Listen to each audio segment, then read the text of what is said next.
Muy buenas noches, bienvenidos a Días Contados. Empezamos una nueva edición del programa en semana 18. Estaremos comentando en el segundo piso el peso que tiene que la autoridad pueda bailar un buen pie de cueca. Parece anecdótico, pero no es tan anecdótico. Recibimos, como todos los miércoles, a Luis Cordero, nuestro columnista, en semanas de acuerdos políticos y de cierta controversia después de que Chile Vamos decidió no participar de las conversaciones si es que el gobierno seguía teniendo un rol y una opinión, que fue la molestia que suscitó la declaración de Camila Vallejo.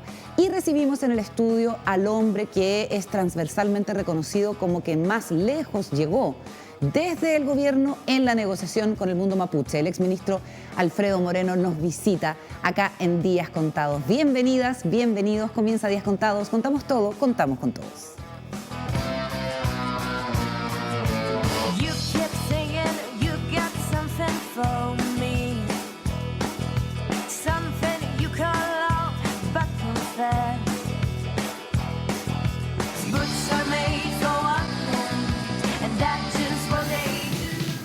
Comenzamos la edición del programa de hoy con nuestros columnistas, con nuestros panelistas más bien. ¿Cómo estás, Juan Diego Montalva? Muy buenas bien, noches. Carolina.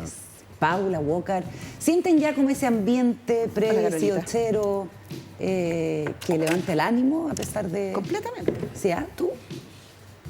Encuentro que septiembre es un mes maravilloso. Yo no soy muy fan del 18, hay que decirlo. Yo no puedo creer que ya estemos a puertas del 18. ¿Ustedes han puesto decoración en su casa, banderitas y ese tipo de cosas? ¿Tú sí? Obvio. ¿En serio? Mentira, no te creo ¿Tenés nada. bandera? No te creo nada. Yo no tengo nada. Oye, ya. ¿Tú has puesto bandera? No, fíjate, ¿Viste? pero me están exigiendo, pues. Yo ¿Quién te tengo exigió? habitantes de la casa que está Ah, exigiendo. sí. Oye, ayer comentábamos esto de Plaza Italia antes de abrir el segundo piso porque vamos a hablar de tradiciones muy importantes. Nuevamente. De lo que va a pasar con la Plaza Italia, la Plaza Baquedano, lo que debiera pasar a propósito de Plaza la Dignidad. instalación, la Plaza Dignidad, de Plaza Baquedano. la figura, la escultura de el general Baquedano y su caballo diamante ahí en el Museo del Ejército. Y yo dije que se llamaba Virgilio Figueroa, el escultor. El escultor. Se llama Virgilio Arias. Virgilio Figueroa también tuvo un rol importante en la historia de Chile, pero no es el Virgilio escultor. Figueroa? Fue como un experto en educación, ministro de Educación, creo. Oye, y lo otro es que estuve averiguando qué es lo que va a pasar, porque mal que mal, en un mes más, se cumplen 3 años desde el estallido social. Y lo que sé es que la gobernación metropolitana, encabezada por Claudio Rego, ya tiene unas platas destinadas para empezar con un plan de un poco parecido a lo que hubo en su momento en Nueva York de la tolerancia cero. O sea, se hace un graffiti, hay un rayado, se rompe una ventana, se pinta de inmediato, hay plata asignada para empezar a hacer digamos, un mantenimiento del entorno de la Plaza Dignidad para poder dar como por superada esa etapa. Aclarado esto, que me quitó el sueño, por supuesto, que dije Virgilio Figueroa, ayer era Virgilio Arias, Virgilio Figueroa, profesor de historia, historiador chileno. Virgilio Arias es el escultor. Preciosa estatua. Hizo ese gran caballo. Sí, más allá de lo que uno Diamante. pueda, la significación que uno le dé, es una tremenda escultura. Se abre el segundo piso aquí en Días Contados.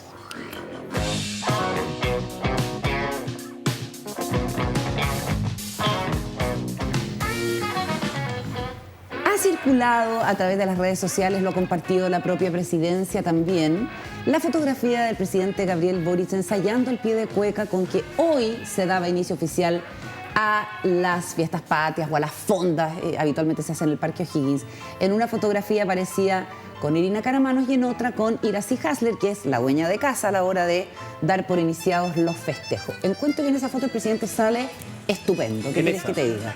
Sí, sale sensacional. En esta foto encuentro que lo favorece mucho, como hay otras fotos que no lo favorecen. Pero bueno, más allá de eso, mucha gente en redes sociales empezó, oye, es cierto que llevan 3 días ensayando la cueca, el pie de cueca, ¿cómo es posible que el gobierno se dedique a eso cuando está todo el mundo pasándolo tan mal? En fin, ya. Yo tengo una opinión al respecto. Quisiera también conocerla a ustedes, sobre todo que han conocido los vericuetos del poder, han estado en la moneda, y que empecemos a compartir los mejores recuerdos de pies de cueca. Es que Bachelet tenía una facilidad natural para bailar cueca. La presidenta es súper... la presidenta Bachelet es súper entonada de voz y también es una persona con mucha gracia para bailar. Una gran bailadora, sí. Sí, es súper buena bailarina. Y cuando era presidenta, lo que había que hacer era en algún minuto encontrar un tiempo para que ensayara con la persona que le tocaba bailar. ¿Y tiene que ser la persona específica? ¿No puede ser con otra persona? Pero si bailáis con esa persona, pues, Sí, ¿cómo pero vais no a podía estar ensayar con otra ensayando persona. con alguien que no bailáis? No, sí. Porque podríamos no sé. ensayar nosotros dos, pero yo bailar después con otra persona. Es que es distinto, porque una cosa es que te enseñen, tomar clases, y No, otra por- cosa es ensayar lo que va a ocurrir. Claro, porque piensa que, por ejemplo, se trataba del alcalde en esa época. Me acuerdo que la presidenta ensayó con dos alcaldes, Alessandri uno, Alessandri que fue famosa. y Alcaíno, ¿se acuerdan? Raúl Alcaíno, que fue Mira, alcalde que debe ser muy buen bailador. Buen bailar- bailaba buen súper bien. Alcaíno. Sí, bailaba Sí. súper bien y tenía una cosa así como... buen mozo, Raúl Como Alcaíno. gallarda, Como galante. Sí, como galante. Ah, no sé puede qué. ser, sí. Así que efectivamente se armaba como un momento de la agenda de la presidenta. Mira, ahí está, ¿te fijas? Y se arma un momento donde... Poca la gracia presidenta- tenía Alessandri para la cueca, para las payas. ¿Se acuerdan que hizo una que fue como plop? Se fija Es que como hace bien como así chileno. para adelante. Sí. Aparte pero- que la presidenta baila bien, entonces qué complejo igual. sí. Ah, Y mira. además la presidenta zapatea. Zapatea. Zapatea y se remanga la pollera, la falda. Oye, hasta esta hora el presidente Boric todavía no mostraba cuán efectivas habían sido, digamos, estas lecciones clases. o estos ensayos. Pero hace algún tiempo, cuando era parlamentario, bailaba de esta forma la cueca Gabriel Boric.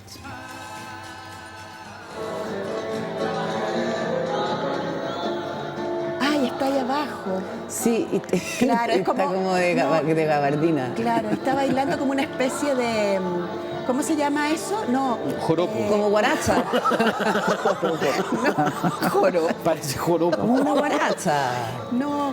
¿Cómo se llama eso? La lavaló. No, esa cosa que... Ah, refalosa. La refalosa, la balosa. ¿Viste? Ahí está. Y ahí como que un zapateo como... sí.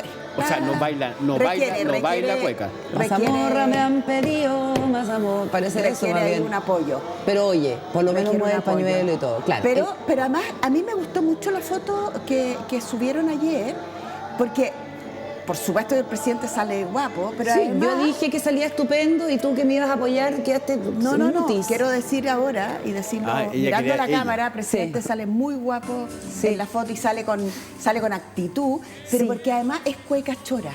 Y a mí me encanta la cueca chora. claro, es que generacionalmente Mucha que me gusta. para esa generación no existe otra cueca, o sea, evidentemente el grupo Los Tres marca un antes y un después en la comprensión de los chilenos. Yo creo que fue así de importante lo que hacen Los Tres en la cultura popular, en la revalorización de la cueca, en la cueca urbana. Empezamos a conocer a muchos exponentes que antes no conocíamos.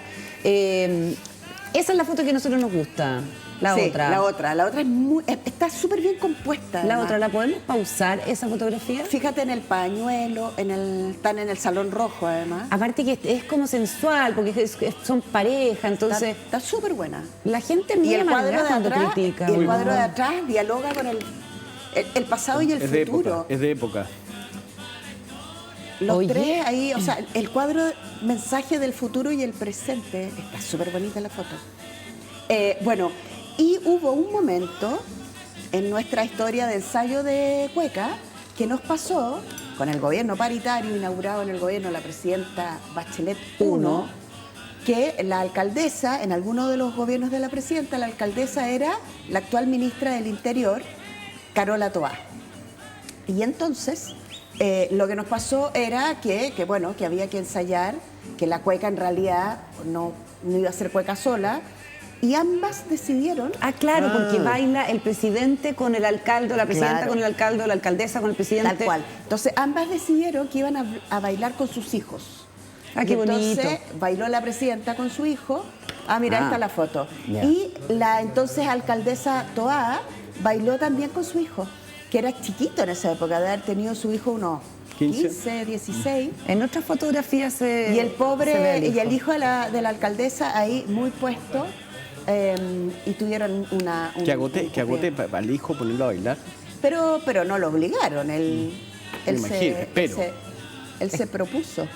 Estaba en el cambio de gabinete, supongo que estaban los dos hijos de Carolina Toá, estaba también su madre. Ya, ¿le podemos dar más vueltas políticas a esto? Solamente decir que es un respiro las fiestas patrias para los gobiernos. ¿Sí? Sí. Sí, porque marca el fin del invierno, que es Son muy un duro. respiro. Yo tenía un amigo que decía, es que llegan los vientos alisios, que era muy divertido porque era como histórico.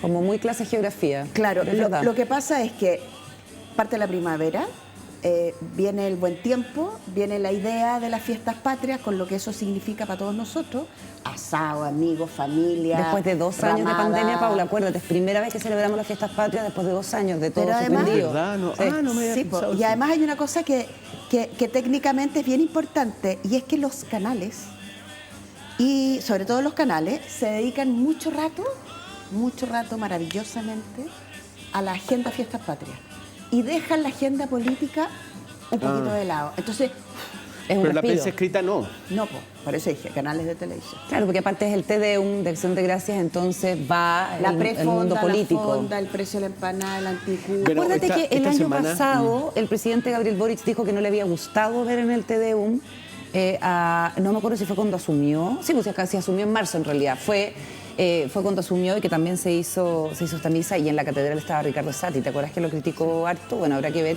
qué prelado se atreve a aparecer mañana, digamos, de los que están cuestionados. Esta es la primera parada militar. Que le toca a De Gabriel Boric. Boric. Tienes razón. Y va a estar con Maya Fernández.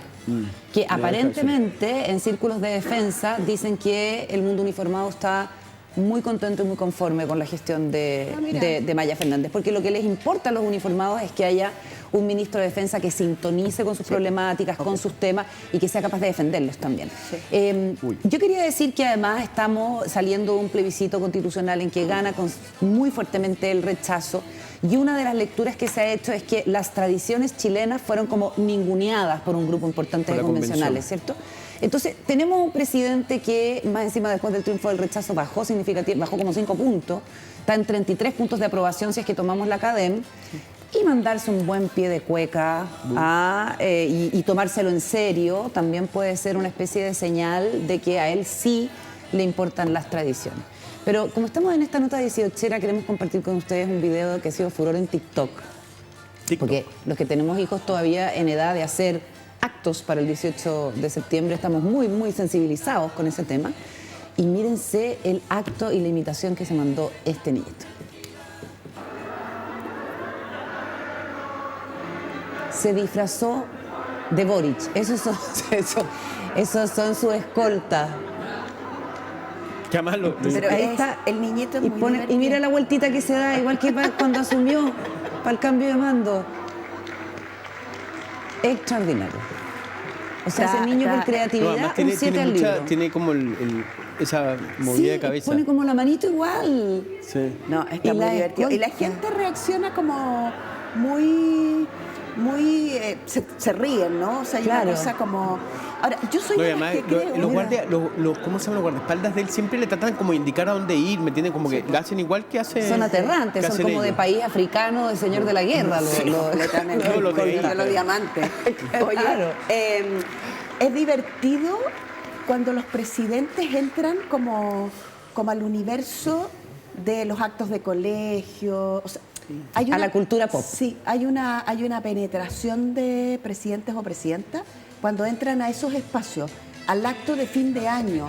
Eso no está pauteado por nadie, a no ser que después descubramos que el niñito puede ser hijo Claro. de algún funcionario o funcionaria de la Claro. presidencia, pero si no es así, lo que hay ahí es una cosa muy como Natural. espontánea de las personas, de la apropiación de la figura presidencial con cariño. A mí eso me gusta mucho. Yo me acuerdo, a mí me impresionó mucho en el caso de Bachelet las mujeres. ¿Te acuerdas cuando ella gana la primera Sí, vez? con, Se la, ponen, con la franja. se pusieron No, la franja no. no Sí, sé. impresionante. Sí, la franja presidencial. No, ¿se llama franja? Sí. La banda. Banda presidencial. La banda Ok, presidencial. bien. Oye, a ver si tenemos por ahí unas cuecas de Roberto Parra con los Oye, tres y el para otro, salir de- el otro que reaccionó a la cueca, porque la cueca es un tema, como decía la Carolina, es un tema los emblemas patrios, un tema la bandera, es un tema las cuecas. Lo que tú decías, el hito de cambio que marca. Y tenemos también la triste y recordada historia de Lagos Weber, ¿se acuerdan? Yo estaba ahí. Ah, ¿Eso fue en Valparaíso? No, fue en Santiago, ya. ¿Dónde Fue fue? la inauguración el día 17 se inauguran las fondas del Parque O'Higgins. Y estábamos ahí, claro, según en el primer gobierno de la presidenta Bachelet, y entonces en una ramada, en una fonda, se baila este primer pie de cueca. La presidenta lo baila con alguien y luego, no sé si es la presidenta la que saca a Lagos Weber o es en realidad Lagos Weber el que se ofrece. Y entonces Lagos Weber baila ese zapateo que fue una cosa muy, muy impresionante. Mira, y ahí se da por aludido, ¿te fijas? Y claro, el pobre es que se convirtió como en el dueño de la cueca fatalizada. Mal bailada. Mal bailada. Bien, sí. Presidente Gabriel Boric, más importante que la técnica es ponerle ganas y pasión. Está defendiendo ahí su técnica. Y por sobre todo invitar a la ciudadanía a atreverse y respetar nuestro baile nacional. Igual no es fácil. Es que esa es la cuestión.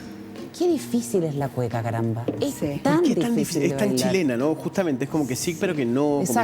Como que bailáis, pero no bailáis. Camináis, pero bailas, ¿no? Como... Y es el cortejo, el hombre corteja a la mujer y una vez que logra, que logra convencerla y la agarra del brazo y se la lleva, se acaba la cueca. Sí, pues. Como que no llega a la parte más sabrosona. ¿Cuál es la parte más sabrosona? Lo que pasa después de que logra cortejarla.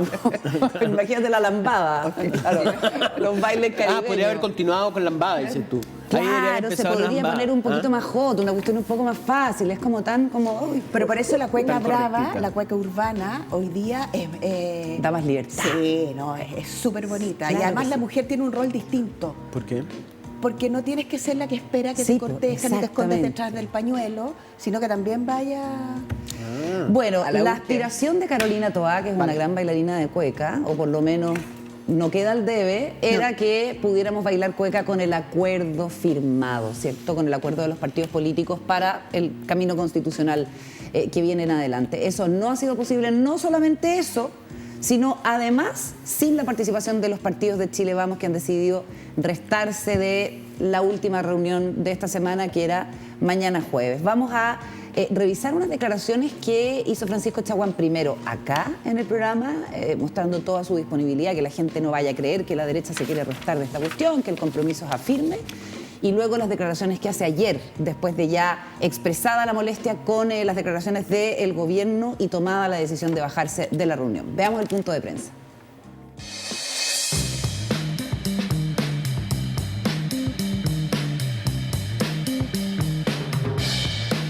Jorge estuvo acá el viernes pasado y dijo que él creía que el acuerdo estaba en peligro y situaba en la derecha más ultra ese peligro.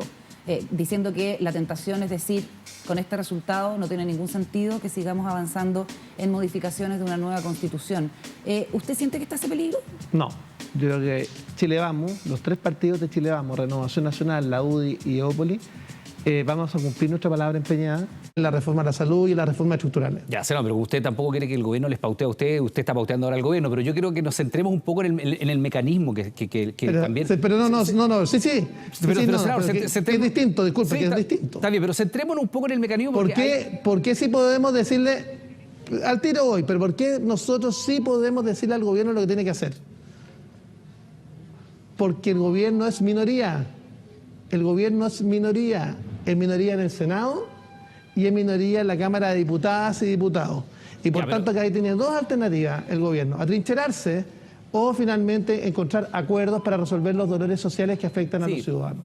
Bueno, poder decirlo menos, un tono muy distinto del que tuvo aquí cuando celebró la incorporación de Analía Uriarte y mostró la disposición total de los partidos de Chile Vamos. Dijo, de republicanos nosotros no nos hacemos cargo, pero por Dios que hay un cambio de tono en esto de decir, está súper bien que el gobierno esté presente, a decir, nosotros le decimos al gobierno lo que tiene que hacer porque nosotros fuimos los que sacamos, apropiándose básicamente del 61% del rechazo. ¿Cómo lo ves, Juan Diego? Sí, ayer hablamos de esto largo porque teníamos la previa, ¿no?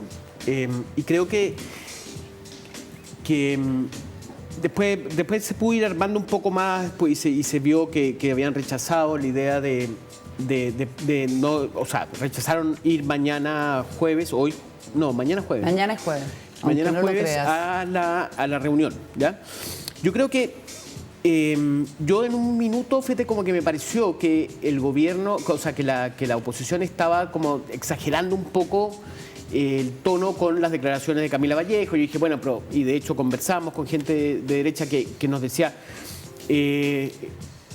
tampoco es tanto lo que dijo la Camila Vallejo. Al hablar de que estaban logrando acuerdos, que había avance, y ahí me hicieron ver una cosa bastante dura, o sea, que es ¿por qué sale Camila Vallejo a hablar de un acuerdo que es un acuerdo del Parlamento? Y ahí como que se me rearmó un poco, se me rebarajó la historia, y lo que sienten ellos es que aquí el gobierno fracasó y que no se da por entendido. Entonces, con lo cual, quieren que el gobierno, ¿me entendéis?, baje la cabeza, que es algo que explica por qué Boric hoy día no forma parte de las discusiones, no ha aparecido en estos días, no tenemos viajes a regiones, no tenemos conferencias de prensa, no tenemos, ¿me entendés?, apariciones en medios de comunicación, está reservado, podríamos decir. Y cuando aparece Camila hablando de este avance en las conversaciones, ellos dicen, a ver, señores, esto no es logro de ustedes, es logro de nosotros. Y lo que te habla la derecha es decir, este es algo que nosotros estamos logrando, que el gobierno salga de la escena. Y lo que hace Chaguán anoche, con palabras bastante duras, diciendo que son minoría. Ellos no son mayoría, la derecha tampoco. Y la gran incógnita en el Parlamento es el Partido de la Gente. Entonces, ninguno de los dos son mayorías, pero hoy día ellos están mucho más como que la derecha decidió, y por lo que he entendido, ellos están dispuestos a que esto se demore todo lo que ellos quieren. O sea, y que la molestia empieza cuando Carolina Toá dice de que ella quiere bailar el pie de cueca con un acuerdo. ¿Será eso? Sienten que hay una presión para llegar a un acuerdo y como que la decisión, que es lo que me parece más lamentable de ayer y de antes de ayer, es que la derecha decidió que esto no va a ser ahora, que ellos van a poner el timing. Que le van a marcar el tiempo al gobierno. El tiempo lo pone la derecha, no lo pone el gobierno. ¿Eso o será que a la derecha le ha faltado tiempo para hacer sus propios acuerdos internos y ve en la crítica al gobierno una forma precisamente de ganar tiempo? Yo creo que una mezcla. Y es una mezcla de lo que dice Juan Diego, es una mezcla de una derecha que tiene muchas derechas y nos han dicho aquí mismo en el programa cómo se sienten horquillados por sectores de la derecha muchísimo más conservadores que no están por llegar a un acuerdo y que simplemente creen que Chile no necesita una nueva constitución, pero hay una derecha que sí cree que hay que cumplir con la palabra y que efectivamente el país necesita un nuevo ordenamiento constitucional, una nueva constitución. Pero creo además que es el momento de la alta política. Y la alta política no tiene recetas que no sean dialogar. Y uno no puede hacer la misma política que estabas haciendo antes del plebiscito y seguir con esta misma idea después del plebiscito. Porque el plebiscito es un mensaje gigantesco y es un mensaje... Yo creo que Chaguán se equivoca profundamente cuando dice que el gobierno es minoría, porque ellos no son mayoría. Como a los Tingo, así. ¿Te acuerdas? O sea, sí, completamente. Guardando las proporciones, digamos. Porque ¿cuál es la mayoría hoy día? ¿Dónde está la mayoría? Claro. ¿Qué es la mayoría?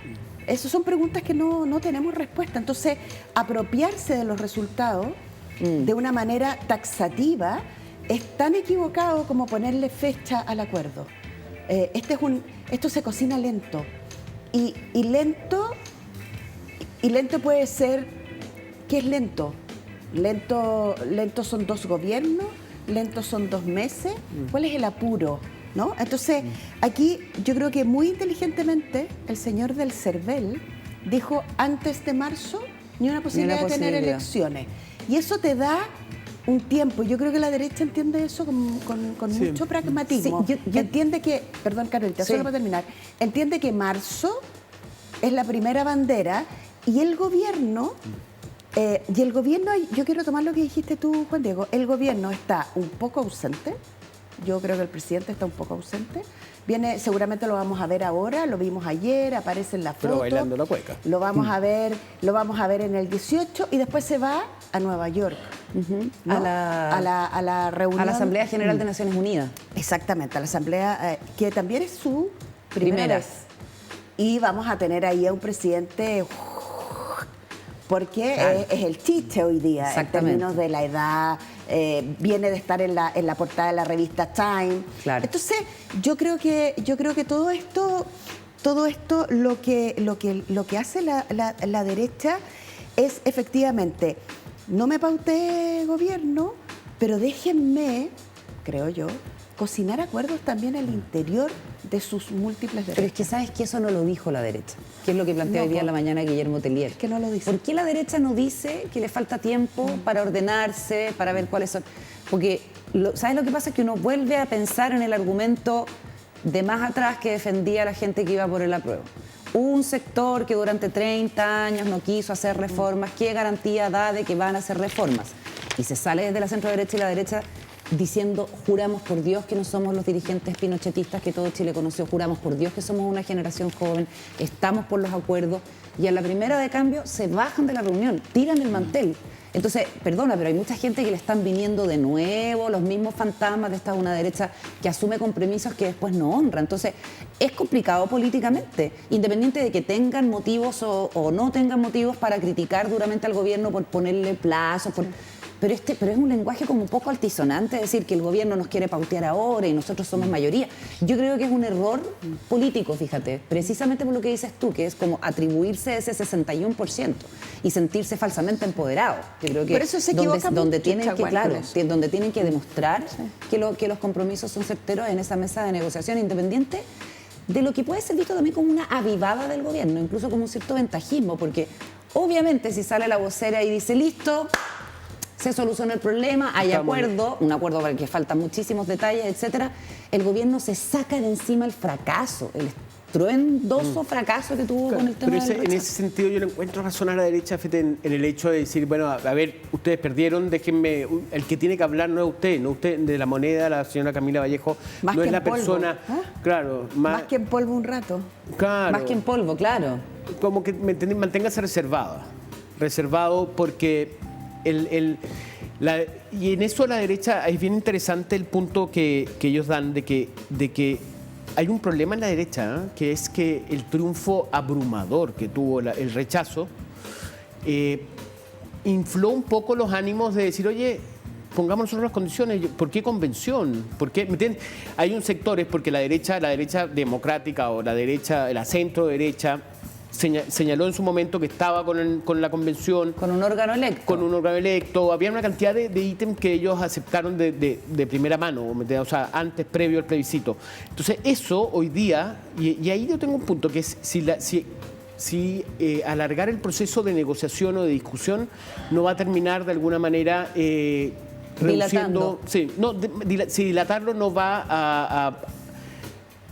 a descomprimir o descomprometer a la derecha con los acuerdos que hizo previo al plebiscito. Sí, porque claro, ese es el temor, pues por eso el gobierno quiere apostar a la dilación, apostar al retraso, apostar a que la gente está choreada, nos vamos a meter en el 18 de septiembre, y eso es lo que dice la gente está dicen cansada, mucho. entonces Fatiga electoral. volvamos a lo que hemos tenido siempre. Apostar a eso, a mí me parece de una ceguera política infinita. Oye, pero hay datos que pueden iluminar además esta conversación al cierre, porque ya nos tenemos que ir, que trae la encuesta Data Influye, que es la que hace Axel Callis, que dice que un 50% cree que Chile Vamos no va a cumplir. Y que respecto de la fatiga electoral también había una cifra que era como 48% de las personas, a ver si lo tenemos por ahí, es casi un 50%, un 48% cree que Chile Vamos no va a cumplir. Dice no estar cansada de las elecciones. Así ¿No estar cansada o estar cansada? No, yo estoy súper cansada. ¿Cómo es la cifra, Tamara? 70% dice no estar cansada de los procesos electorales. Qué entusiasmo, hay que elegir. Oye, sí. Ganas de elegir. Es que es bien entretenido. Lo que pasa es que nosotros cubrimos. Yo amo las elecciones. ¿En serio? Me fascina. Ay, sí, yo también las amo, pero me tienen un poquito agotada en el último tiempo. Además llevamos 2 años de mucha elección. Mucha elección. Oye, nos vamos a ir a la pausa. Al regreso estaremos conversando con el exministro Alfredo Moreno. Antes, WOM. De regreso en Días Contados, le damos la bienvenida a nuestro entrevistado, exministro, dirigente empresarial, Alfredo Moreno. ¿Cómo estás? Bienvenido. Muchas gracias por venir Muchas gracias por la invitación. Conversar con nosotros. Nos interesa saber cómo se hace para avanzar en una negociación efectiva con los liderazgos que hay en el mundo mapuche, considerando que se te reconoce transversalmente haber sido quizás el que más lejos llegó en los últimos 30 años en las negociaciones con el plan Impulsa Araucanía. Pero antes de entrar en materia, y como estamos en las horas en que la reina Isabel está siendo velada, previo a su funeral el 19, ¿tú conociste a la reina Isabel? Sí, efectivamente, tuve la suerte de conocerla, de estar varias veces con ella. A mí me encantan los caballos, tenemos un conjunto ecuestre y producto de que a ella le gustaban los caballos, terminamos, digamos, teniendo a raíz de esa pasión común la oportunidad de estar varias veces en Windsor y estar con ella. Ese es el castillo de Windsor. Ese es el castillo de Windsor y esos son los caballos nuestros. Ahí está Hay dos de tus hijos, una hija y un hijo. Exactamente. Y esos son los caballos tuyos. Varias veces estuviste con la reina. ¿Cuánto significa varias veces? Bueno, estuvimos el año 2012 cuando ellos hicieron la celebración del jubileo de Diamante, que cumplió 60 años de reinado, que ahí superaba a Isabel I, que había sido la que más años había reinado en Inglaterra. Ahí por primera vez fuimos contactados para ser los representantes de Sudamérica. Ellos habían buscado un conjunto ecuestre que pudiera representar a este continente y encontraron estos caballos, les gustaron, fuimos. Luego de eso, años después, para su cumpleaños, cuando cumplía 90 años, el año 2016, nuevamente fuimos invitados, nuevamente hicieron un show de caballos, pero además de eso, esa vez una persona, digamos, enviada por la reina. Esa es la transmisión de la televisión inglesa, se fue transmitido a 50 países en directo en este 90 cumpleaños. Estuvimos también ahora sin caballo, hace muy poquito, en mayo, porque se cumplían los 70 años de reinado. Y bueno, ella tuvo la gentileza, a pesar de que no podíamos llevar caballos producto del coronavirus, invitarme a mí y a toda mi familia que estuviéramos allá y participar en ese tremendo espectáculo que montaron. Ya, entremos en materia, Paula. Sí, una tontera y quería preguntar, ¿te gusta la cueca brava? Solo para terminar. Bueno, me encanta la cueca, soy muy malo para la cueca, pero por condiciones personales, por falta de condiciones personales. Y de la cueca brava me gusta, pero no la conozco mucho. Es bastante más urbana, yo soy bastante de campo, así que la cueca brava la conozco poco. ¿Ah? Pero me parece bien que hayan distintos tipos de cueca y que estas tradiciones se vayan, como bien dice, renovando y poniéndose al día.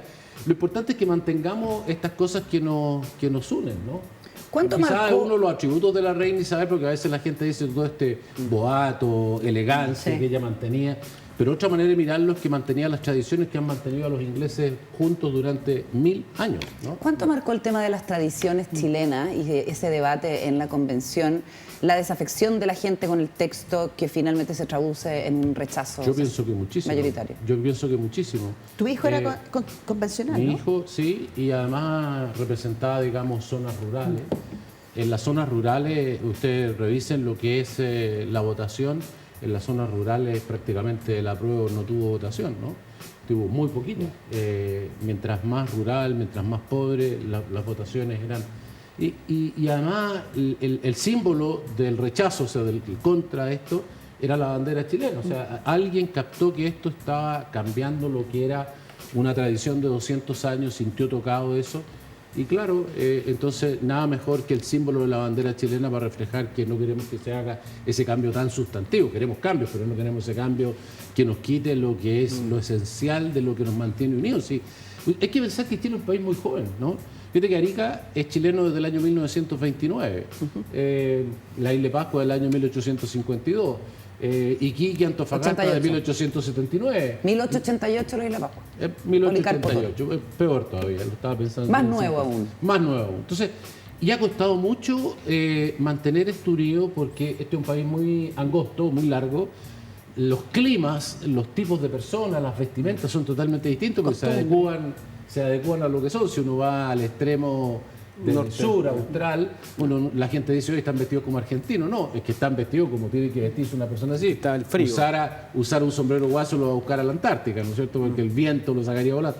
Entonces, esto ha costado mucho mantener este país, digamos, en una unidad. Y la unidad trae muchas cosas positivas. Piensen ustedes cómo podríamos haber enfrentado, por ejemplo, la pandemia si no hubiéramos estado unidos, si no hubiéramos podido trasladar personas enfermas de un hospital a otro, de una región a otra. ¿Cómo nos ayudamos de una y otra forma? ¿Tú crees que todo eso se puso en duda? Una parte, pero todos vivimos del beneficio de eso. Alfredo, tú dices que todo eso se puso en duda en la convención y en el texto. Yo pienso que la gente sintió que estaba en duda, sin duda. Ya. Juan Diego. No, tú estuviste muy metido en la campaña del rechazo, ¿no? Bueno, hice lo que estaba dentro de lo que me podía corresponder. Bueno, como uno de los voceros, como estabas mucho en la prensa, en los programas de televisión. Financiaste también seguramente, ¿no? No financié, pero sí, digamos, fui a muchas partes, fui al norte, fui a la Araucanía. Eso, claro, digamos, te porque viajaste había gente mucho. que me pedía que fuera a dar mi opinión y lo hacía. Ya, ¿qué te pareció ese triunfo del rechazo? ¿Tú tenías alguna idea de que iba a ser tan arrollador? No, yo no pensaba que iba a ser tan grande, pensaba que iba a ganar, porque eso es lo que decían todas las encuestas, pero creo que las encuestas le apuntaron en el sentido de que dijeron qué es lo que iba a ganar, pero no en los porcentajes. Prácticamente ninguna, digamos, o ninguna pensó que iba a ser tan amplio, ¿no?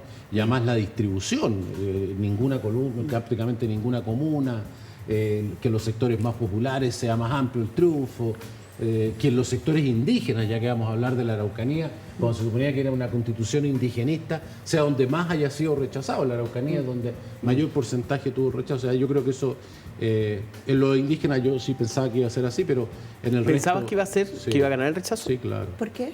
Porque yo creo que la convención y mucha otra gente, no es que la convención lo haya inventado ahí, pero la convención inventa un grupo de personas, unos pueblos originarios que no existen, ¿no? ¿A qué te refieres con eso? Claro, es como crear un grupo como si fuera el equivalente a un grupo de personas que viviera en el medio del Amazonas, ¿no?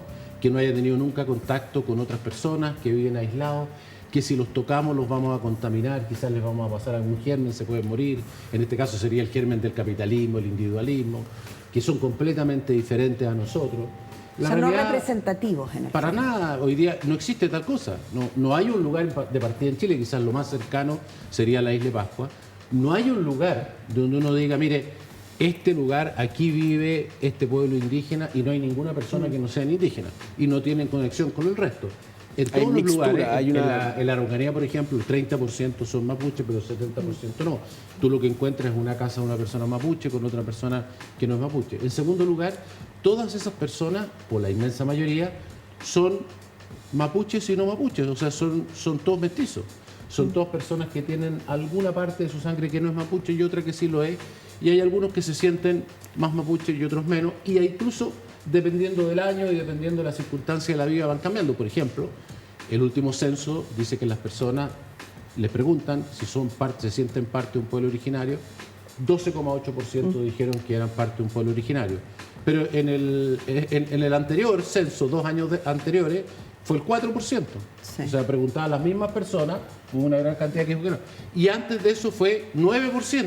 O sea, las personas, digamos, son una cosa y otra. Recordemos que Bernardo O'Higgins ya en el año 1818 cambió todos los certificados de nacimiento y dijo, ya no hay más chilenos nacidos de indio, chilenos nacidos de español, chilenos nacidos, en fin, de tal persona. Aquí lo que hay nacen chilenos, no hay otros. Y eso es lo que hemos intentado durante 200 años y eso, por supuesto, que está muy avanzado, ¿no? Avancemos a lo que nos convoca, que es cómo se hace para avanzar en negociaciones con líderes, dirigentes, representantes del mundo mapuche, que además sabemos tienen tipos de liderazgo que son bastante fragmentados, porque con el tiempo ha brillado la gestión que tú llevaste adelante y que se frustra de manera dramática con el asesinato de Camilo Catrillanca, todo esto en el gobierno del presidente Sebastián Piñera. Quisiera saber si te han consultado del gobierno, si has tenido conversaciones y si conservas vínculos con la gente con la que pudiste echar lazos en el mundo mapuche. A ver, en las dos últimas preguntas sí, he tenido algunas conversaciones con ministros que ya no están. Ministras que ya no están. Con la ministra Vega. Con la ministra Vega y con la ministra Siche, pero digamos, no en la forma o en los términos que algunos dicen. Yo siempre he dicho públicamente y privadamente que en todo lo que yo pueda ayudar, encantado.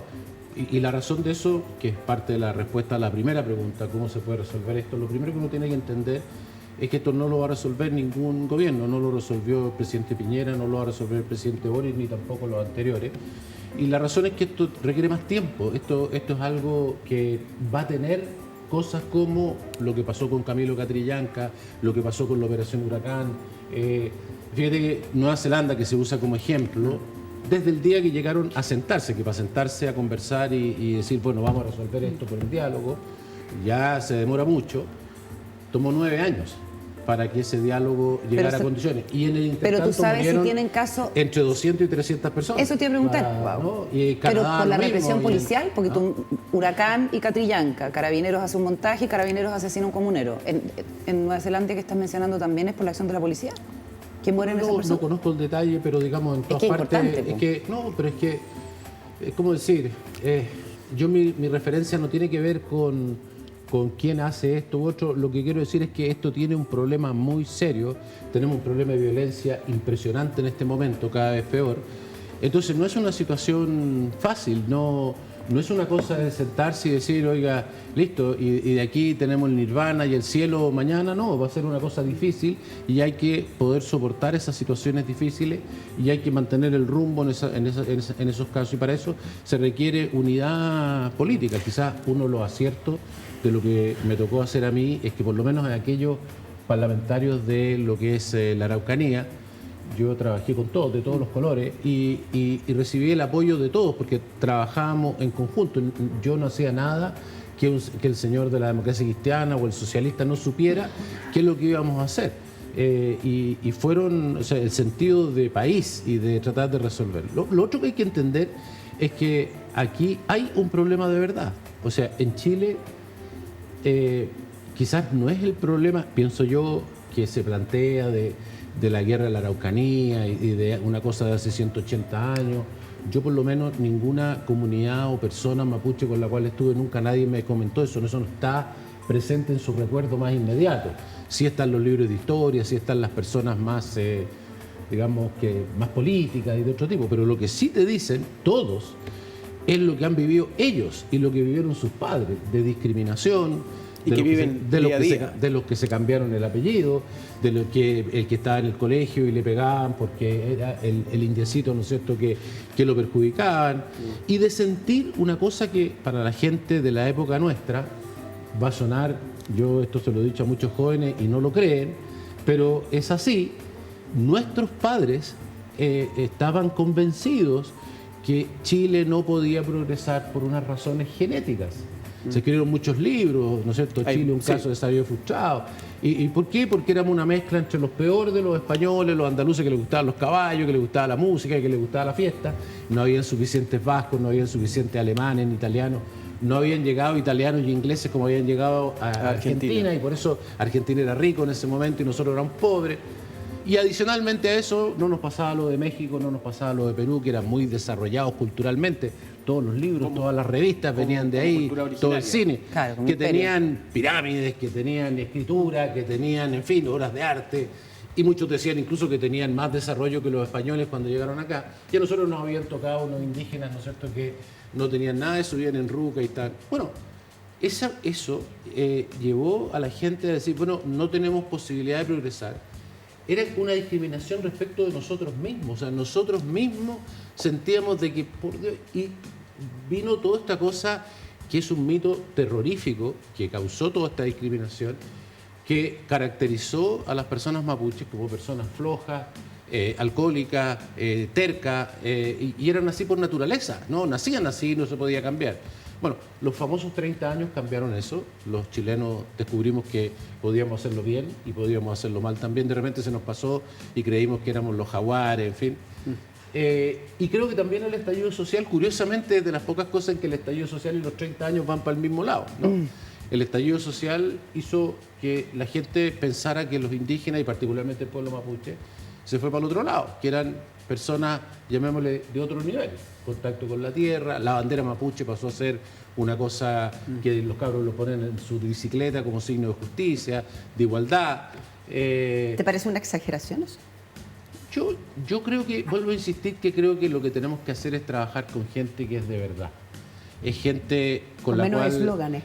Claro, y eso requiere esto se lo mencioné, digamos, a las ministras cuando hablé con ellos, antes de que partieran su proceso y después. La actitud básica en esto que hay que tener es saber y entender que no sabemos. No sabemos. Lo que tenemos que ir a descubrir es las soluciones y los problemas allá. No solamente con el pueblo mapuche, sino que las personas que viven allá, que viven una tortura de todos los días. Y la gente lo que ha experimentado es que el Estado ha estado muchas veces ahí, ha tratado de tener una resolución fácil, rápida. Yo creo que la ministra Sichel en eso cometió un grave error, porque una vez más fue una intención de resolver el problema en un segundo, cosa que no se puede. Fue ingenua, según la nueva ministra Toa. Fue ingenuidad del gobierno en realidad. Sí, Mala organización, mala preparación. Pero yo lo que quiero decir, mire, yo le voy a dar un ejemplo. Yo, cuando partí en esto, y el esto no iba a estar en desarrollo social. Esto fue una cosa que el presidente cambió en los primeros días de gobierno. Pero cuando me dijo eso, yo le dije, presidente, perfecto, pero yo si voy a hacer eso, me voy a vivir a la Araucanía. Me voy a vivir a Temuco, yo voy a manejar el Ministerio de Desarrollo Social, no de La Moneda, sino que de Temuco. Y entonces, oye, pero no hay oficina. Voy a poner la oficina en la plaza de Temuco.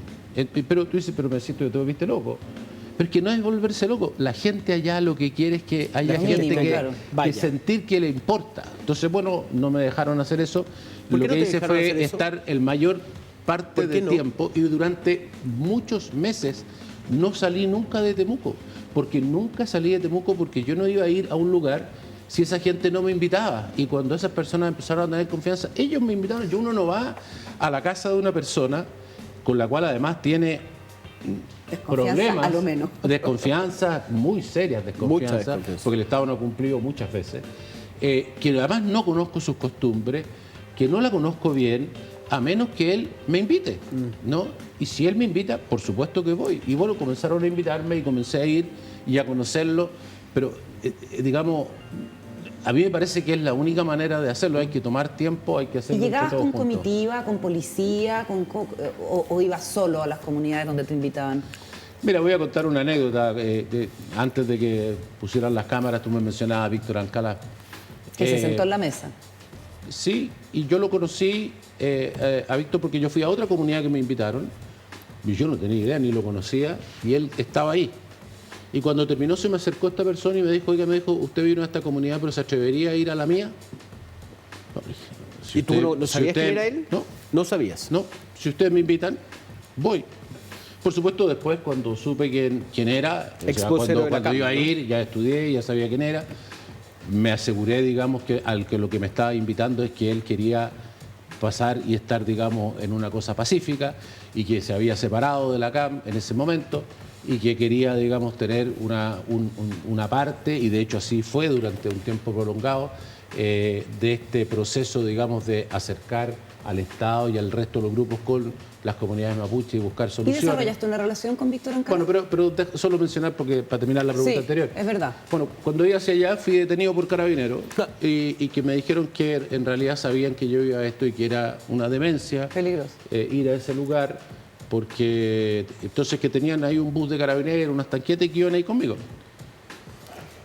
Yo no voy a hacer eso, o sea, puedo optar por no ir, pero si voy a ir, yo no puedo llegar a la casa de alguien que me invita de esa manera. Y bueno, así que bueno, costó convencerlo. Por supuesto, fui solo. Y fui solo porque, insisto, esto requiere, alguien puede decir, es tomar un riesgo, pero no es un riesgo si uno va invitado por alguien. Algunas de las personas, muy poquitas, la mayoría fueron muy amables. Algunas de las personas de la comunidad, algunos me dijeron, oye, usted está aquí porque nosotros lo aceptamos, lo permitimos. Y yo le dije, no, yo estoy acá no porque usted lo permite, estoy acá porque ustedes me invitaron. Y si ustedes no me hubieran invitado, no habría venido, si esta es tu casa. Pues yo no voy a la casa de alguien que no me invita. Pero yo creo que esa es la actitud. Después hicimos un evento con el 3xI, digamos, juntamos las personas de las comunidades, con la gente de las autoridades, con las forestales, con las víctimas también de esta tremenda violencia que hay. Y como en todas estas cosas, en esto nadie tiene la razón 100%. La razón está un poco en cada parte y hay que conocerla bien. Alfredo, tú estuviste un año, más o menos, ¿no es cierto? Un año más. 8 y 9 son 17 meses. Sí, estuviste ya casi 2 años. Lo que tuviste en ese momento se parece a lo que está pasando hoy día. ¿Tú sientes que hay una evolución negativa de la situación en la Araucanía, una especie de profundización de los problemas? Porque hay una impresión de que el crimen organizado pudiera haberse dado como un salto. Todo el tema de la mafia de la madera, de las drogas, de las armas, de una forma como mucho más cuantiosa. ¿Tú tienes esa impresión?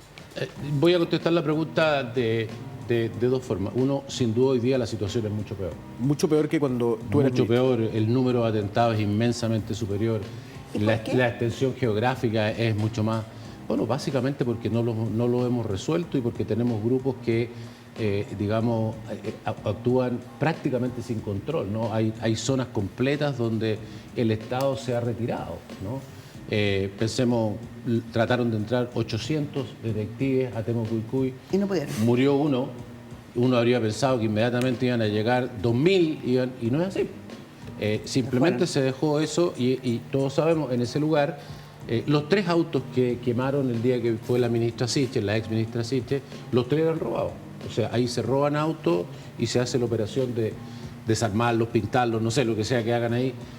Hay drogas, hay producción de drogas, sin duda hay un armamento para resistir a 800 detectives, y sin embargo el Estado no prevalece ahí. Entonces, en esos lugares tenemos mucho más violencia y tenemos no solamente más violencia, tenemos más extensión geográfica, son cada día más violentos. O sea, lo que está pasando ahora, esto de ir y matar a una persona directamente, o lo que pasó el otro día en el Molino, en Contulmo, de que a una persona le disparan, lo toman de rehén y para salvarse los otros le disparan. Tremendo. O sea, eso antes era una cosa como que, digamos, no se quemaban bienes, pero no, o sea, habían cierto protocolo, ciertos códigos que se han ido perdiendo, ¿no? Que se han ido perdiendo rápidamente. Porque la violencia es así, una vez que se desata tú no la puedes controlar. Hay luchas entre distintos grupos, sin duda el narcotráfico ha ingresado y el narcotráfico trae más recursos.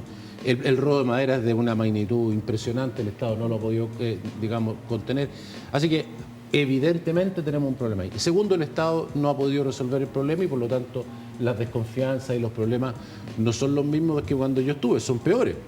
Eso es evidente. Por acumulación. Y estoy hablando no de las comunidades mapuches, estoy hablando de las víctimas que se sienten más abandonadas, de la comunidad. La pobreza.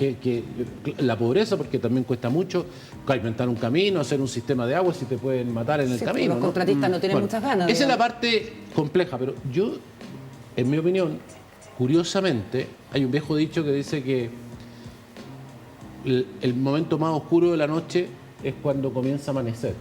Piñera lo repetía. Y, sí. Se nota que El dicho piñerista. Ahora sé de dónde lo aprendí. Pero esto tiene algo de eso. ¿En qué sentido? Al mismo tiempo que pasa eso, la opinión de la ciudadanía del resto de Chile, me refiero, respecto de este problema ha cambiado radicalmente. Es decir, antes era un problema a 700 kilómetros, violencia rural, que alguien vaya a arreglarlo, ¿no? Pero si uno hubiera dicho, oiga, hay que hacer un esfuerzo que cuesta centenas de millones, oiga, no, hay que cuidar los recursos. Hoy día, ¿Es un tema de plata? Sin duda requiere plata, pero no es un tema de plata, pero requiere plata, evidente, pero no se resuelve con plata. Pero tampoco se resuelve solo conversando y no resolviendo nada. Hay que resolver el problema de tierra, hay que resolver un problema de pobreza, hay que resolver un montón de problemas, hay que hacer reparaciones si todo lo que ha pasado requiere, digamos, compensaciones. Hay que resolver el problema de las víctimas, muchos que quedaron sin nada, bueno, hay que ayudarles, es culpa del Estado que no ha estado ahí. Bueno, pero eso entonces, hoy día la disposición de la gente a resolver esto, quizás un símbolo de eso también tiene que ver con la convención. O sea, yo creo que la convención se pasó a varios pueblos y dio soluciones que no tienen nada que ver con el problema, pero lo que está en el espíritu del asunto, de que hay que resolver este problema y hay que incorporar a los grupos, es algo que habría sido impensable hace unos años atrás. Entonces hoy día el resto de los chilenos creo que está dispuesto a hacer un esfuerzo muy grande. Más consciente de que hay que hacer algo ahí. Sí. Y que ellos están dispuestos a postergar algunas cosas por resolver el tema de... Sin duda, yo creo que hay hoy día una disposición. Yo estoy seguro del presidente Boric, lo tuvo el presidente Piñera en su última parte, de tener una disposición a decir, bueno, si encontramos, digamos, buenas soluciones, aunque sean duras, aunque sean difíciles de llevar adelante, las vamos a hacer porque este problema no puede continuar.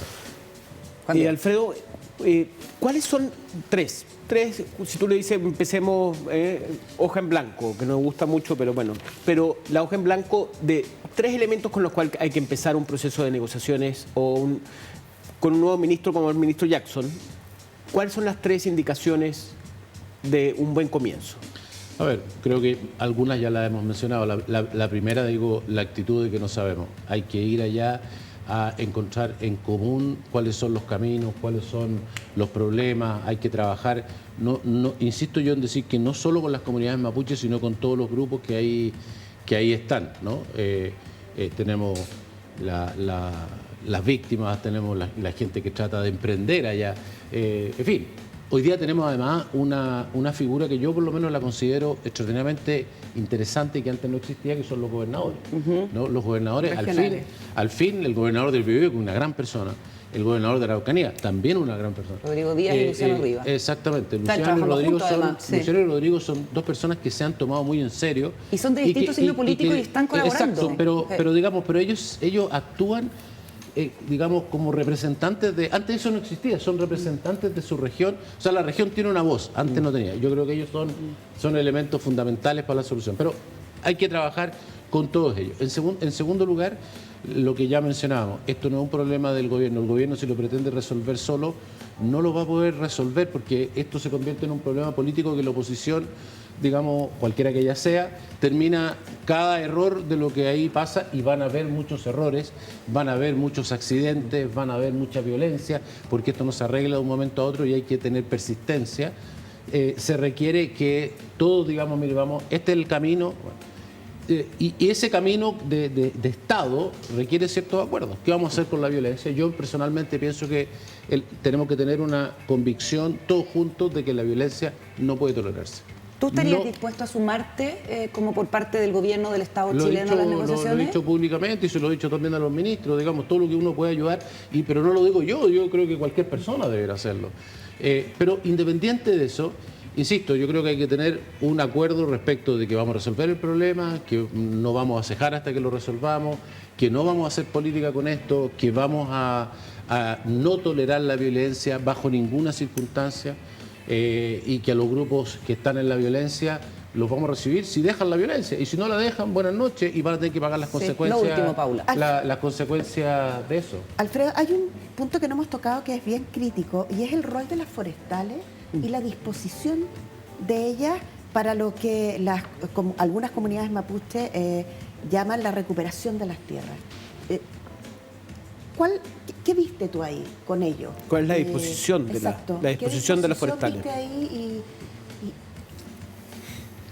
Mira, ¿y de dónde? Las forestales, igual que en el tema de las características del pueblo mapuche, son, en general, todas las cosas que se dicen son invenciones, ¿no? Parte de lo que pasó en el apruebo y rechazo es que, digamos, o lo que le pasa al gobierno, pienso yo, es que el simplismo, ¿no? De que si una persona tiene plata es mala, si es pobre es bueno, si es indígena es bueno, si es blanco es malo, si es mujer es bueno, si es hombre es malo, No es así. Yo estudié cuando niño en un colegio religioso. A mí me enseñaron que la línea entre el bien y el mal pasa por el medio del corazón de los hombres. Hay de todo tipo en todas partes. Y eso es lo que pasa en esto. Aquí en el tema de las forestales se los ha convertido en la esencia del problema. Es decir, si no existieran las forestales tendríamos resuelto el problema. Las forestales están ahí hace re poco tiempo. O sea, partieron hace pocas décadas, ¿no es cierto? Desde que está el decreto ¿cierto? Que incentivaba a poner los pinos. En segundo lugar, yo creo que ellos pueden ser parte de la solución, ¿no? Y solo pensar que ellos, las mismas empresas de las que estamos hablando, operan en Brasil, operan en Uruguay, las mismas. Y en ninguna parte son dueños de la tierra, producen con otras personas.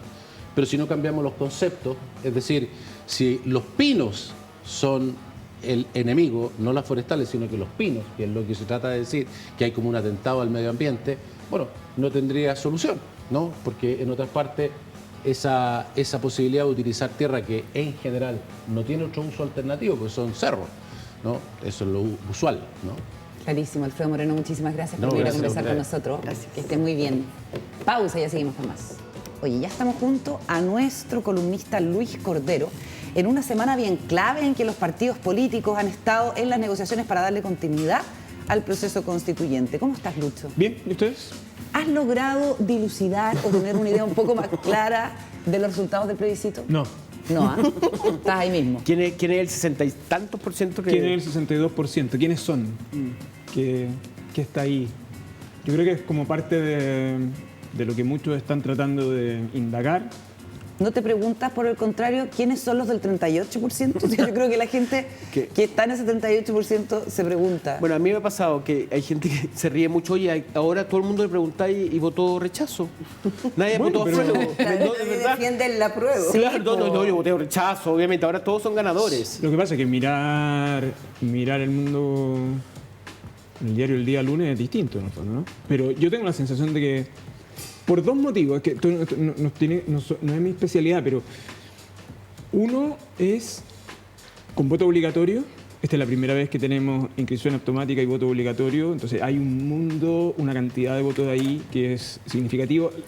Entiendo que el 95% de los nuevos electores votó rechazo, entonces todo esto que tiene que ver con esa mayoría silenciosa, qué cantidad de cosas están pasando ahí, qué significa todo eso, creo que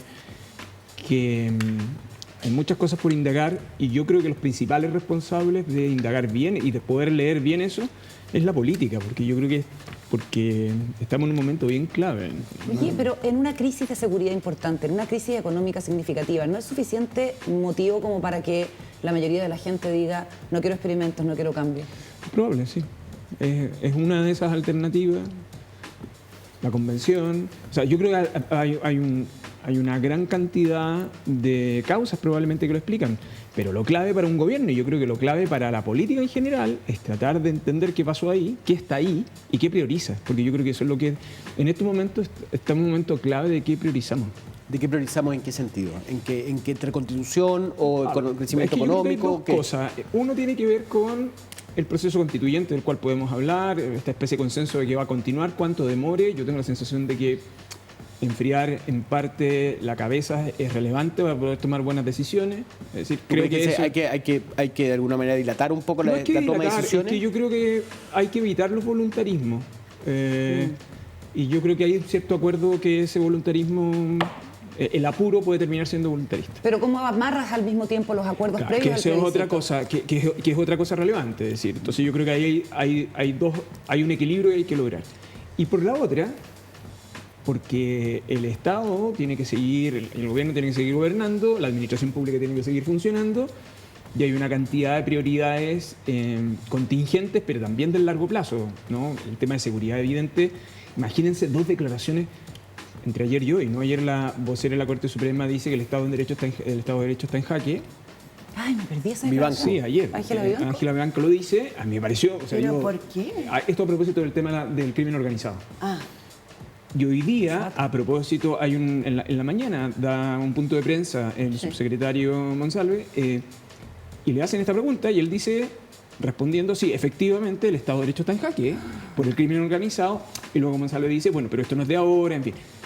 Cuando tú tienes a la vocera de la Corte Suprema que dice eso, y cuando dices al subsecretario del Interior, que para todos estos efectos opera como el ministro de Seguridad Pública, pero entonces, claro, estamos en un problemazo. Estamos en un problemón, ¿no? ¿Y tú compartes que el Estado de Derecho está puesto en jaque? ¿Y qué significa eso? Yo creo que Claro. a mí esa afirmación primero no la comparto. Me parece preocupante que lo hubiera ocupado la vocera de la Corte. Yo creo que ella lo que probablemente estaba revelando es otro tema que yo creo que además la Asociación de Fiscales estos días lo dijo, es tenemos un volumen de crimen organizado en este momento que no hemos tenido antes y eso está congestionando el Ministerio Público, la eficacia de las policías, etc. Yo creo que efectivamente tenemos un problema ahí, pero otro es hablar del Estado de Derecho está en jaque porque eso es como decir que el Estado no puede hacer nada, ¿no? Y yo creo que lo que en estos momentos hay que hacer en relación a ese tipo de temas es que el Estado tiene que no solo mostrar que quiere hacer cosas, sino que tiene que hacer cosas, en el fondo. Y yo creo que esa es la figura del subsecretario Monsalve. Entonces, cuando tú tienes ese tipo de contingencias, cuando además todos los datos indican que tenemos un segundo semestre muy complejo, un 2023 muy complejo económicamente, y el 2024 vas a tener elecciones municipales, tú, por cierto, comprenderás que el camino de la discusión constitucional tiene una lógica, pero que la priorización de la gestión pública es inmediata, en el fondo, ¿no? Eso es... Sí. Lucho, buenas noches.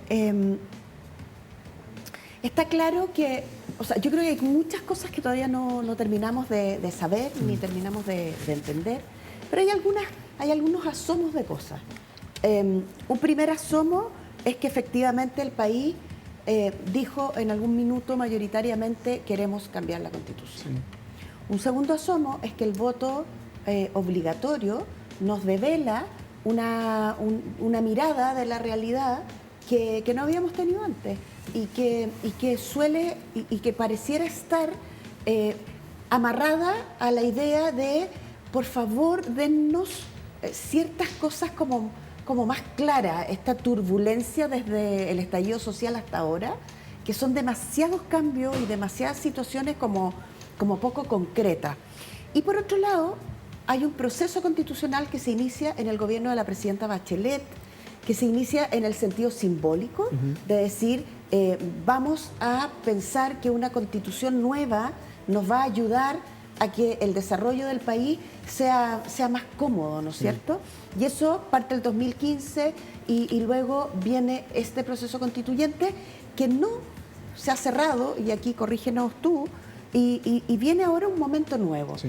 Este momento nuevo, a propósito de la experiencia, el presidente dice que se radique en el Congreso, que sea el Congreso el que lidere esta conversación.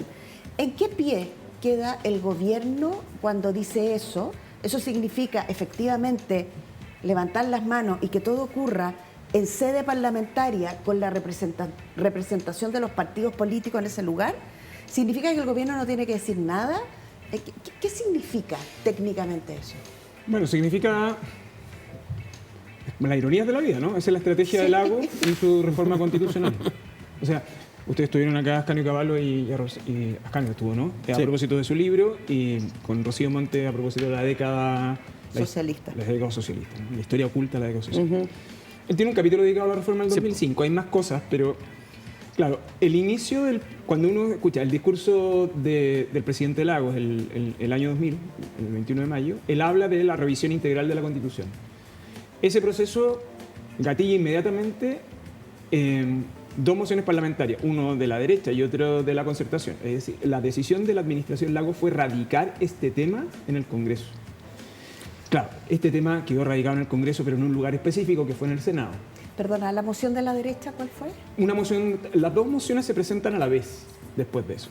En el fondo eran dos proyectos constitucionales. La derecha tenía el incentivo de eliminar los senadores designados porque ya la concertación está empezando a nombrar todos los senadores designados. Claro. Pero además, en esa reforma hay algunas cosas que no pudieron avanzar. El Estado social no avanzó, el tema del reconocimiento de los pueblos indígenas no avanzó. Sobre eso quizá podría yo precisar un par de cosas adicionales.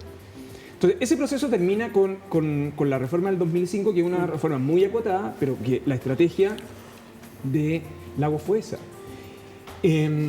Luego tienes la elección presidencial del 2009. Recuerden que Frey propone una nueva constitución ahí. Frey pierde esa elección. La elección del 2009, que es Frey Piñera. Sí, que era Piñera Frey. Sí. Viene la administración Piñera, que de nuevo congelado eso. Viene la presidenta Bachelet, viene la presidenta Bachelet en su segunda administración. Y la presidenta Bachelet en su segunda administración pone en evidencia el debate constituyente, pero en la lógica participativa. Entonces, ese es el activo del proceso de la administración Bachelet y que tiene a su vez este cierre con su presentación al final. Entonces, yo creo que nosotros hemos experimentado este tipo de alternativa. Yo me recuerdo estrategias similares, por ejemplo, en la administración Frei Ruiz Tagle. ¿Se acuerdan que al inicio, durante todos los primeros años del retorno a la democracia, era devolver el Congreso Nacional a Santiago? ¿Se acuerdan? Sí, nosotros nos podemos acordar, ¿no? La patudez. Claro. Ellas van a decir que no se acuerdan mucho, eran muy jóvenes, claro. Efectivamente, ellas dos podrían no acordarse. La Carola y la Paula. Rectifica eso, por favor, Luis. La Paula y la Carola. Podrían no acordarse. Exacto. Pero la estrategia de Frey en ese momento fue: yo no voy a tomar posición, que lo define el Congreso. Porque la discusión era si era iniciativa exclusiva del presidente. Frey tomó la decisión en ese terreno no me meterse, salvo que el Congreso se ponga de acuerdo, yo no me voy a involucrar. Cosa que era muy típica de Frey. Pero lo que quiero decir es, empoderar al Congreso es bastante razonable. Y yo diría que además en la contingencia en la que estamos, es mejor que la administración Boric se concentre en gestionar la administración, mantenga a la ministra Uriarte observando el proceso, contribuyendo por parte del Ejecutivo, pero que estas decisiones estén esencialmente ahí. Porque mal que mal, es ese el acuerdo que se necesita si se quiere continuar con el proceso. Ahora, yo creo que este proceso es medio inevitable que continúe, ¿no? Yo creo que... Sí. Ya, porque seguimos en el momento constituyente, en el fondo. Es que lo tenemos, si uno lo mira en realidad en el largo plazo, está desde el 2000. Es interesante. Ahí pondrías tú el inicio del momento Del Lago. constituyente. Es que el Lago hace una afirmación que viene en ese discurso. Él dice, hay que hacer una revisión integral. Y ustedes miren ese discurso, y ese discurso en el estilo Lago, el discurso del 2000, ¿no? O sea, mira el país, mira el futuro, y es como el relato del Lago hasta hoy. Y lo que hace finalmente esa generación, con esa reforma que quedan con muchos temas pendientes, es que la gran conquista de ellos es haber eliminado los enclaves autoritarios. Que es lo que era la punto partida, que era lo que le permitía a ellos hacer una reforma, porque si no, no lo habrían podido, intentaron siempre, y es con los senadores designados que logran. Entonces, esto tú lo vuelves a retomar con la administración Bachelet. La administración Bachelet uno queda focalizado en otro tipo de prioridades, pero la administración Bachelet vuelve a reactivarse esto con la candidatura de Frey, porque era extraño, ¿no? Pero recuerden que ahí está Océanos Azules, o sea, ahí se articuló... Pablo Ruiz Tagle empezó a hablar de... Ustedes se acuerdan, no me echen la culpa a mí. Entonces, Pablo Ruiz Tagle, Guillermo Pickering, cumple un rol muy relevante. Lo que quiero decir con esto es... Y luego viene el proceso constitucional del presidente Bachelet, que tiene la particularidad que, a diferencia de los anteriores, abre la participación, que había sido probablemente el gran error del proceso previo. Lo que eso me lleva a preguntarte lo siguiente, Lucho. ¿Es presentable, es posible, es plausible políticamente que la continuidad del proceso constituyente sea sin participación popular? Yo lo veo bien Después del difícil. fracaso de la Convención Constituyente. Es que yo creo ¿Hasta que... qué punto el fracaso de la Convención Constituyente? Porque lo que yo siento hoy día, me ha tocado conversar con parlamentarios, es como que hoy día se empezó a cuestionar la convención, como la idea, oye, y en eso yo lo que te pregunto, sí, ¿para qué vamos a hacer convención si después del fracaso que tuvo la convención constituyente? Oye, y de alguna manera quedó muy desautorizada. O sea, cuando se habló de la gente dijo, por gran mayoría dijo, por un 63% dijo, señores, yo no quiero esta constitución que creó la convención. Sí. Entonces, ¿por qué no tratamos otro modelo? Entonces, y ahí la pregunta que te hago es, ¿cuáles son las posibilidades de proceso constituyente? Además tenemos un problema, porque ya no se puede llamar asamblea. Claro. ¿Por qué no? No, porque Asamblea Constituyente recuerda que es como el nombre vetado desde el inicio del proceso anterior. Asamblea Ciudadana, decían. Popular. Tampoco se puede llamar convención, parece ¿Por qué? ahora. Porque recuerda... Acabas de decir que fue un fracaso. No flota Entonces nos van políticamente. quedando pocos nombres. ¿Y qué nombre? No, confederación, conferencia. Conferencia. Ya, pero eso es un nombre Conferencia es pero muy demasiado. gringo. Lo otro nos va quedando Conferencia. consejo y comisión y ahí achicamos demasiado este número, ¿no? Claro. Bueno, entonces, lo que sí yo creo es Consejo Constitucional. que estamos en un momento donde hay Comité central, tres se podría aspectos llamar. que son clave. El primero es que es como este maximalismo que nos baja en momento. Ahora no está pasando como el fetiche de los expertos, en el fondo. Sí. Después de que habíamos despreciado a los expertos durante mucho tiempo. Para este Es proceso... tu momento, Lucho. ¿Ah? Sí. Tu momento. Porque yo creo que hay que tener cuidado. ¿Cuántos días te demoraría en redactar una constitución? ¿Cuántos? A ver, ¿cuántos días? Ven. Si hay algo de mirar en perspectiva histórica es que uno aprende, va mirando Sí, pues. qué pasó y qué sucedió. El proceso anterior, el fetiche, o sea, el símbolo eran los independientes y ahora son como Una lacra. La lacra. la causa del desastre. O sea, ¿me explico? Y es- Entonces, yo creo que es el momento y yo por eso coincido que hay que tomar las Calma. cosas con calma, hay que llegar a un acuerdo, pero con calma para corregir las cosas en que nos hemos equivocado, pero no solo de este proceso, porque yo creo que hay una cosa que la derecha olvida con mucha facilidad, en mi opinión, y es creer que no tiene ninguna responsabilidad en el fracaso de los procesos previos. La reforma del Lago es una reforma que está condicionada por la derecha. La reforma, el proceso Bachelet es un proceso que el gobierno de la administración Piñera lo desarrolla vanagloriaron. 4 días después Claro. frente a Icare. Lo Y guardaron yo creo que hoy día en- tenemos a los empresarios de acuerdo en que hay que avanzar en esto y que es conveniente avanzar en el Estado social. Algunas cosas que creíamos hace muchos años que no Que tenían nunca íbamos sentido. a escuchar. O sea, el ejemplo de pueblos indígenas. En la reforma constitucional de reconocimiento constitucional de pueblos indígenas ingresó con la administración Elwin en 1991 a cargo y la firma Enrique Kraus. Oye, no me contestaste, se me fue el tiempo. Pero es presentable que sea sin participación No, popular. es que ahí viene. La pregunta es, ¿qué participación? Y yo creo que la idea de convención va tomando cuerpo, pero hay que tener cuidado en que tampoco transformes esto en una parodia de participación. Es decir, los elegimos, pero le entregamos el texto listo y ustedes tienen poco margen de decir cosas, ¿no? Lo que yo creo que sí está claro es que el plebiscito de salida Sí o sí. es sí o sí. O sea, no, yo creo que... Porque eso además quedó- es una condición para que funcione la convención. y para venga. moderar Pero los efectos de la convención. ¿Es una posibilidad no elegir convencionales para que redacten Yo, esto? en mi opinión, creo que no estamos en condiciones de... ¿En serio? Sí. En condiciones de elegir Tú se lo convención. dejarías No, elegir. el de no elegir una Ah, ya, convención. ya, ya. Ah, ya te había entendido. Y lo que sí yo creo que hay que tener cuidado en la expresión de los expertos, porque la idea de los expertos es que al final son especialistas, pero igual que representan sensibilidades que están vinculadas a los partidos. Entonces hay que también matar esta ilusión de que los expertos vienen como de Marte. Y son súper Además, ¿qué neutros. tipo de Son súper expertos? ¿De qué neutros. área? Bueno, hay Ya. otro tipo de cosas, sí. Oye, se nos acabó el tiempo. Una lástima, Lucho, pero para la próxima nos alargamos. Muchas gracias por haber No, estado por acá. favor. como Gracias, siempre. Luis. Paula, muy buenas noches. Chao, Carolina. Hasta la próxima, Juan Diego. Chao, Juan Diego. Chao. Pasó rápido el programa. Muchas gracias a todos ustedes por acompañarnos. Hasta la próxima en Días Contados.